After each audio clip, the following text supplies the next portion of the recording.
కోపం ఎప్పుడొస్తుందంటే, ఇలాంటి సిట్యుయేషన్‌లో గూడా ఎవరు పట్టించుకోకుండా సెల్ ఫోన్‌లు చూసుకుంటున్నారనుకో అప్పుడొస్తుంది.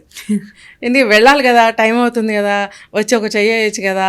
అని పాపం అంటూనే ఉంటారు. వాళ్ళు కదలరు. అప్పుడొస్తుంది కోపం. కాబట్టి అలాంటి సిట్యుయేషన్‌లో వాళ్ళు కోఆపరేట్ చేసుకోవాలి ఇంట్లో వాళ్ళు.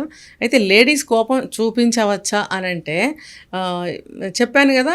ఎక్కడ చూపించాలో అక్కడ చూపించాలి. ప్రతిసారి దాన్ని బయట పెట్టినందువల్ల వాల్యూ ఉండదు. అసలు ఏంటి మనిషి ఎప్పుడు అరుస్తుంది. ఒక్కొక్కళ్ళు అంటారే కుక్కలాగా అరుస్తున్నావు.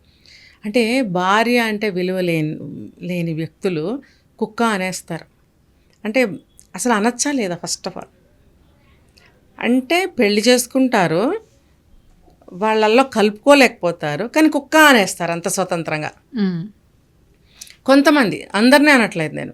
కొంతమంది ఉన్నారా లేదా? మీరు చూసారా లేదో సొసైటీలో ఎన్ని సంవత్సరాలైనా అమ్మాయిని తన ఫ్యామిలీలో కలుపుకోలేకపోతారు. భర్త కానీ, అత్తగారు వాళ్ళు కానీ ఎవరైనా సరే. బయటది బయటది బయటది, పరాయిది పరాయిది పరాయిది అంటూనే ఉంటారు. మరి తను ఎక్కడి నుంచి వచ్చింది? తను పరాయిదే కదా, తను బయట నుంచే వచ్చింది కదా.